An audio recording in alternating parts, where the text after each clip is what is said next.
Selamat datang di channel YouTube Pemuda Revolusi Indonesia. Gua Aryo. Di channel ini gua mau bahas hal-hal atau kejadian yang sedang trending dan menarik perhatian. Gue akan berpendapat dengan perspektif atau pemikiran yang revolusi atau mungkin berbeda pada umumnya. Gue juga mau mengkritik dan merespon terkait yang dilakukan pemerintah, dan gue juga mau mengomentari komentar orang-orang yang ada di kolom komentar sosial media. Udah, langsung aja kita ke dunia maya. Ini gue mau ngebahas tentang artis-artis yang menggunakan narkotika. Ya, seperti di tahun 2022 ini ada beberapa artis ya, dari Ardhito sampai si Wiko yang ketangkap menggunakan narkotika. Dia jenis tembakau sintetis. Kalau Ardhito itu menggunakan ganja ya, narkotika jenis ganja. Ya, yang mau gue komentari ini dari stereotip yang ada di masyarakat. Stereotip yang kalau artis narkoba pasti rehabilitasi, kayak ini kan mendapat rehabilitasi, dia juga rehabilitasi. Tapi nggak semua, cuma setelah gue searching barusan seperti Nia Ramadhani dan istri suaminya ini,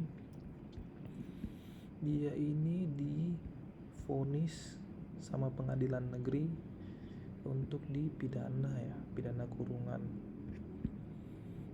Dia artis kaya terkenal lagi ya kan. Mana dia jawabannya? Nia Ramadhani persiapkan putusan. Ya, diketahui Majelis Hakim Pengadilan Negeri Jakarta Pusat telah memvonis terdakwa Nia Ramadhani dan Ardi Bakri dan selama 1 tahun penjara. Di 1 tahun penjara ya, putusan itu. Padahal tuntutan dari jaksanya itu adalah rehabilitasi 12 bulan, ya kan. Ya, ini sudah vonis sebentar. Di berita berikutnya gue baca dia akan melakukan banding. Ya, intinya tetap kekeh lah. Kalau gini lah, kalau punya kuasa hukum tuh lu ada yang bela, ada orang yang tahu hukum untuk membela, sampai kayak kalau bisa rehab ya kita lihat aja kelanjutannya. Ya, intinya tidak semua kan, tidak semuanya direhab. Beberapa tadi gue lihat dari berita ada juga kok yang tidak direhab seperti ini yang kena narkotika. Ini ya kayak kasus Viko ini kan. Ya kalau mau direhab itu ada yang ngajuin untuk direhab. Nah, setelah di pengajuan untuk direhab nanti ada tunggu hasil keputusan. Nah, tim asesmen dari tim terpadu dari BNN ini nih, tim asesmen terpadu BNN, karena ranahnya terkait rehabilitasi itu ada pada BNN. Nah, lu bisa direhab atau enggak ya tergantung asesmen lah. Asesmen itu kan analisa tim ini terhadap lu, apakah layak untuk direhab atau tidak gitu. Ya, intinya sih ya kembali kepada finansial sih, atau karena artis ini punya finansial yang cukup atau punya kuasa hukum yang untuk melakukan permintaan gitu kan, untuk ada yang membela gitu. Kalau lu sendiri kayaknya susah, sementara lu sendiri juga nggak begitu paham tentang hukum ya. Kayak Raffi nih kan pernah kena narkoba juga, jadi ya gini lah. Ya kalau bisa pakai kuasa hukum, ya kalau bisa lagi jangan pakai narkotika, jangan pakai narkotika, karena lu pakai narkotika aja udah salah kan sebenarnya. Di Indonesia ini dilarang. Kalau mau ya janganlah, tidak dihimbau menggunakan narkotika karena ini legal dan merusak kesehatan kalau menurut pemerintah. Ya, ini 4 artis yang lolos hukuman penjara narkotika. Nunung ya, mereka semua ini direhabilitasi. Ya, ada pengajuannya lah dari tim kuasa hukum. Coba kita lihat tadi ada yang tidak lulus. Ini penjelasan dari gua kutip dari liputan 6 ya, tahun 2017 lah beritanya. Jadi dia dipenjara atau jadi kalau putusannya dia dipenjara atau dipidana dengan hukuman kurungan, maka rehab dilakukan di tempat dia ditahan. Jadi sih sebenarnya kembali tergantung putusan hakim ya, yang mulia hakim, asesmen itu ada penilaian dia.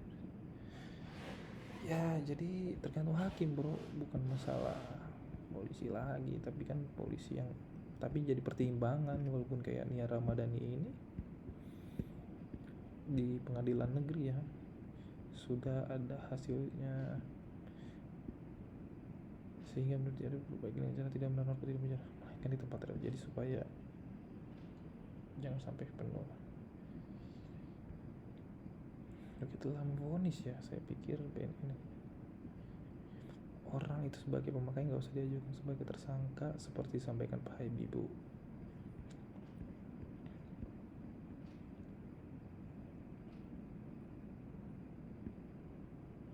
Vonis penjara tidak dapat dijatuhkan pada keduanya lantaran merupakan pemakai bukan pengedar. Nah ini masih bingung nih, bukan bingung ya, kayak kadang ada yang pemakai divonis penjara, ada yang pemakai divonis direhab lah gitu kan.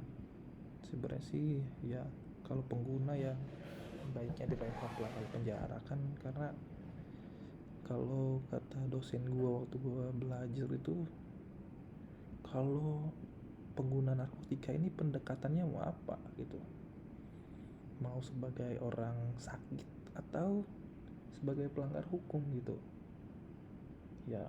Kalau pelanggar hukum ya di penjara, kita kan melihat dia ini melanggar hukum tapi penyalahgunaan obat gitu, ketergantungan ya, obat yang terlarang ya. Saya pikir banyak sih, makanya kita menurut saya bapak sudah lama berdiri tapi masih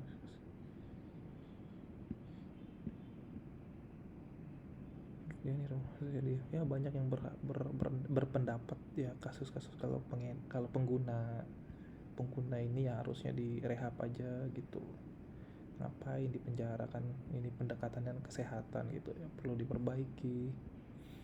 Beda dengan pengedar. Kalau pengedar mana ada artis yang statusnya pengedar deh, vonisnya tinggi banget. Tadi kayak artis Zilzifilia, wah udah hapus ya Zilzifilia. Jadi dia Zilzifilia itu divonis 18 tahun. Permohonan rehabilitasi menjadi tersangka kasus narkotika, saksi sejumlah anggota lah. Tadi ada 4 artis baru-baru ini ditangkap, bukan rehabilitasi, desak sejumlah anggota nih. Tadi ada mana ya beritanya, gak semua. Jadi ada artis yang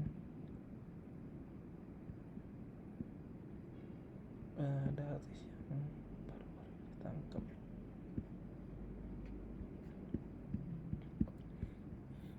Jadi ya gitulah ya, pokoknya kalau di peraturan atau di undang-undang ini kan, undang-undang tentang narkotika tahun 2009 ya.